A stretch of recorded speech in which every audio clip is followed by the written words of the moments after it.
best to heat this up from the bottom. You'll have to see which hole you prefer. Oh, behave. It's definitely quick, very quick servo.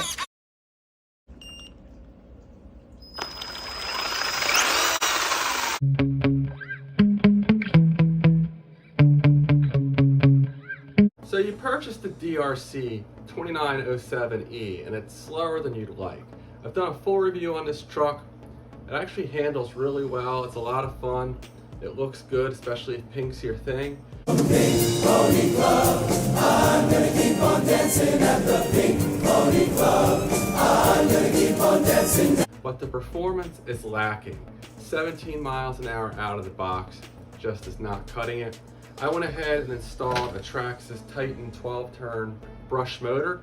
It brought it up to high 20s to low 30s depending on the battery I was running. But then the included ESC, it's only a 30 amp unit, kept overheating. So it still, wasn't runnable. So modifying this is kind of cost prohibitive. But if you like this truck and you want to modify it, I'm going to show you. We're going to start off with a brushed combination, and then in a future video go ahead and do a brushless combo. But what you're going to need for this is a LiPo. The stock pack just cannot handle the amps that a more powerful brushed motor and certainly a brushless motor is going to pull from this truck. So this, trash, it's going to overheat. You can buy a cheap LiPo like this, probably for under 15. This one is closer to 30. Go check out my running videos for more information on these. But you're gonna need a LiPo. You're gonna need a new ESC. These are cheap. You can find these up on AliExpress for under $15. Pretty straightforward on how to use them. But the problem is when you replace the ESC, the servo that comes in this is a 5-wire unit. You need a 3-wire servo to plug into these. So you're gonna have to purchase a servo. So on top of $15, you're gonna need to spend another $15 or so on a servo. I have a company here, it's G-Dool, G-D-O-O-L, that sent me out this servo. A huge thank you to them. It looks like a really quality servo here. Great specs on this thing. This is what the box looks like. I'll include a link in the video description. So we're gonna go ahead and install the 3-wire servo. We're gonna go ahead and throw in the new ESC. One more thing you're gonna need is a new transmitter and receiver. I'm gonna use one from an old RC car. It's actually an Arma unit, but you can pick one up for about $40, or you can find a used one very cheap. I have a bunch of them laying around for my cheaper RC trucks. So you might, if you're resourceful, be able to find one for like 10, 15 bucks. Somebody who doesn't need one anymore that's upgraded.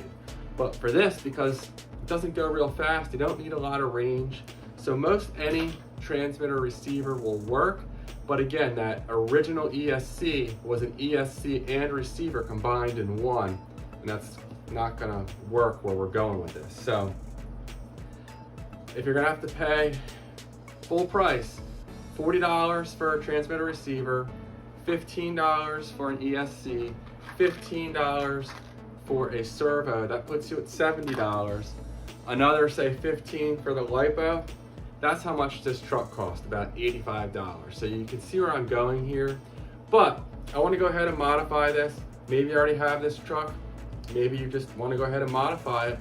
This video will show you how to do that. And then we'll go ahead and run it. And I think we're gonna pick up a few more miles an hour with this 60 amp ESC. That would be awesome if I can get this thing to 35. Even 34 would be cool, twice the original speed. So let me go ahead and we'll go ahead and get this on the workbench and we'll start putting it together. And we'll have, I think, what'll be a much more fun and reliable truck that can handle the speeds that it's capable of with this Traxxas Titan 12-turn motor. Stay tuned. So I was pretty excited to go ahead and get started with this project, and I've already been tinkering with the servo to make sure it'll fit. Here's the included servo here that you have to remove. So what you need to do to remove this is there's 2 screws, one here, one here. Undo those, and then this whole battery strap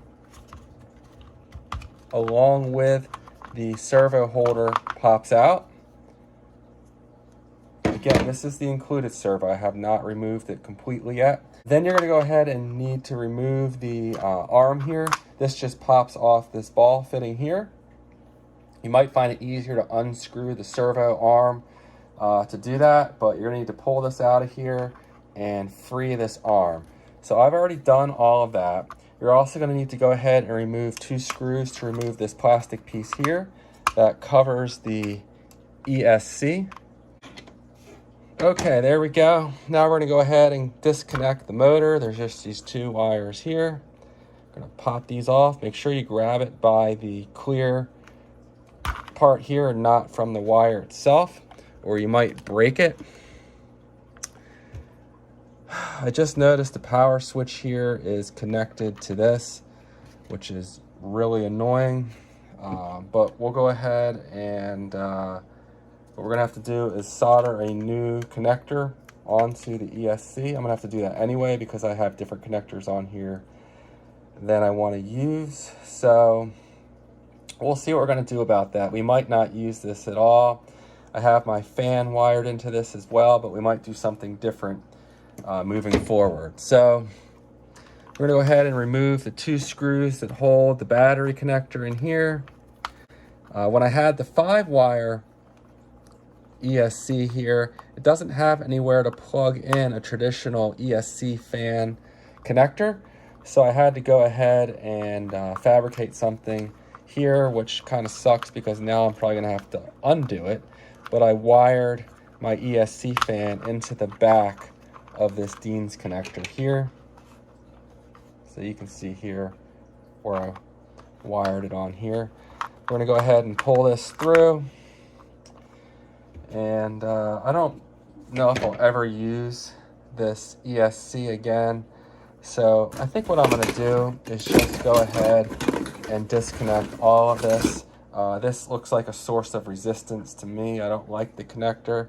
So we're just gonna go ahead and pop these off. And we're gonna go ahead and pop these off as well. Gone. So I can appreciate this might be a little intimidating to you if you're new to RCs. Here's another problem. This is for the headlights. This is gonna have to come out, and we're not gonna be able to use it anymore without rewiring the headlights, but that's all right. That's a sacrifice I'm willing to make. You'll have to ask yourself if you're willing to make that sacrifice. Here is the 5-wire servo connector. Not quite sure how this goes in here. All right, that's out. So we can pull the stock servo out here. And you can see the JDAW, I hope I'm pronouncing that right. The JDAW servo is very similar in size. It is a little deeper this way. And it's slightly shorter with the mounting points here. It's gonna pose a small problem, but none of the servo I was looking at were the exact same size as the stock one. I have test fitted this, and with a little bit of glue, I think it's gonna work just fine. I'm gonna use a glue that we can remove later on. I'm gonna use this E6000 glue here. I use this to glue in ESCs and all kinds of things, and you can remove it. It provides a strong bond, but not one that you can't remove. So my only concern with using a deeper servo is it could hit the drive shaft here, but I already checked it and there is clearance. So this JDAW servo looks like it's a really good one, and here's the specifications on it. And it includes several different kinds of servo arms. I already have one of the included ones on here, and all the screws and everything you need to mount it. So very nice servo here. At this price point especially. And here is the servo mount. There's not a traditional servo mount here. It slides into these 2 grooves right here. So again, here is the stock servo. It went in like this. Turn it upside down. You see the 2 grooves there? It slid in like that. And then these 2 screws are what mount here to hold everything in place. Again, it went like that. So with this servo, what we're gonna have to do is, because it's a little narrower in overall width, is when I slide it in here, you'll see there's a little bit of wiggle room here, side to side. Not a big deal. I don't know if you'll find a servo that fits in here perfectly. So what I'm gonna do is just take a little bit of that glue, put it on here, put the servo on here, and it should hold it firmly in place. So let's go ahead and do that now. All right, that should be enough right there. Make sure we have this lined up right, like that. And then we're just gonna go ahead, push this on here, make sure it's centered. That looks centered pretty well. I think I may let this dry before I move on to make sure it stays centered. Got a little too much glue here. So I'll rub that off, flip this over, and yeah, that looks to be centered right there. So we'll let this glue and we'll come back later today or tomorrow. While that's drying, I'm gonna go ahead and remove the included ESC and receiver. So we're just gonna go ahead and flip the truck over, 2 screw holes here. So we'll go ahead and pull out this ESC. That popped right out. I'll set this aside along with the 5-wire servo.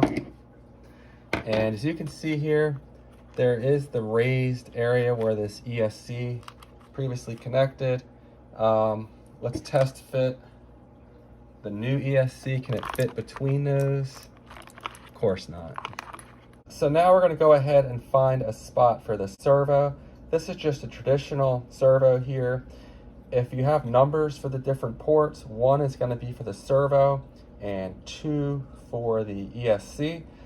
This one actually tells you STR steering, THR throttle, and auxiliary could be for the lights, or I think we'll use that for our cooling fan here once I put a new connector on here.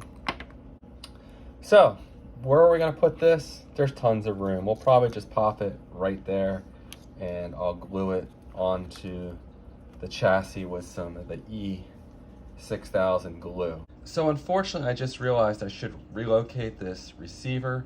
It was too far away from the fan for the motor up here, so I just pulled it off. That's the nice thing about the glue that I use, the E6000. You can easily remove it, and I'm just going to go ahead and mount it right here so it can reach better.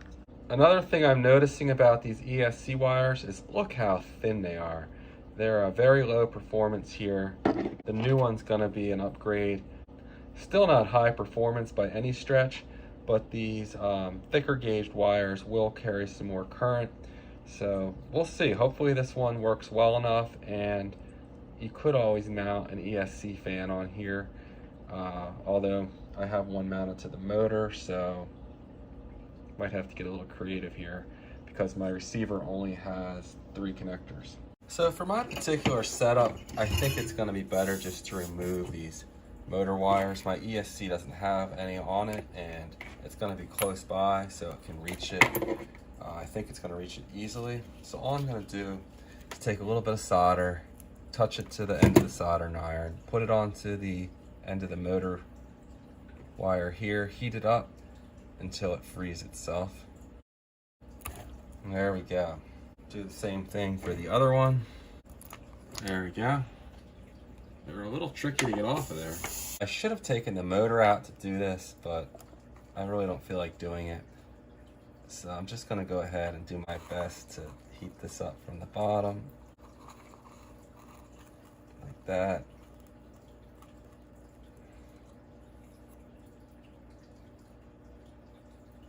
And I think we're good. All right, so I reversed the wires. Let's try this again and see if it's spinning the correct way now. I wasn't getting enough speed even when I would reverse the direction on the transmitter. Didn't like it, so let's make sure this is set up right now.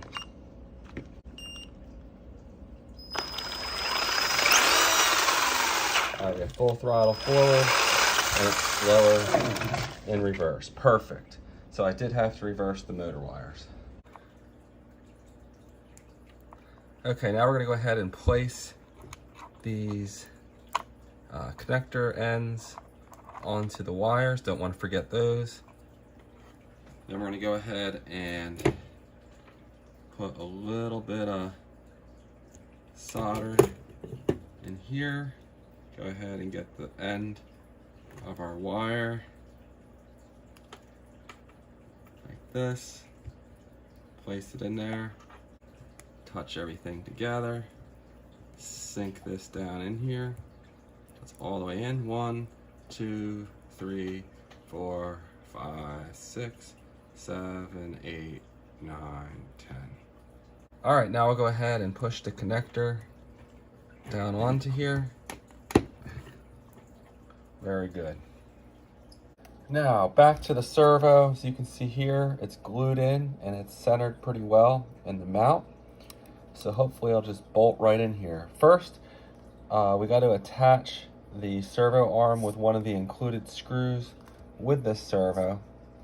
And I actually have a second servo very similar to this coming. I actually had 2 companies send me out some servos, and I think it will also be a really good option for this. So I'll include some information on that servo in this video. And you want to use this little black screw here that comes with the kit to attach the servo arm to the servo. Just like that. Now we're going to go ahead and see if this thing mounts as I'm hoping it will. There we go. And does not look like we're touching the center drive shaft, so that's good. So we're going to pop this in there like that. Then we have the 2 screws here. Oh, actually, we got to figure out a way to screw this on. What actually worked best is I took a small drill bit that was just a little bigger than the hole that was already in the servo arm here.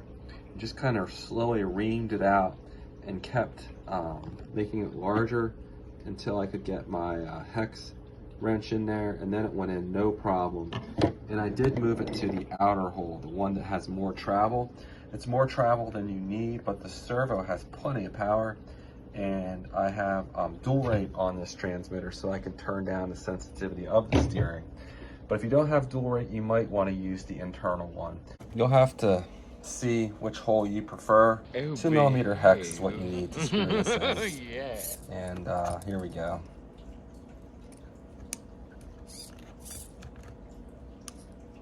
And now we're going to go ahead and pop on the arm here, just like that. And then we're going to go ahead and reinstall the servo mount. But that might work well. We'll see how it works for me. And we're going to go ahead and put these 2 screws in to mount the servo.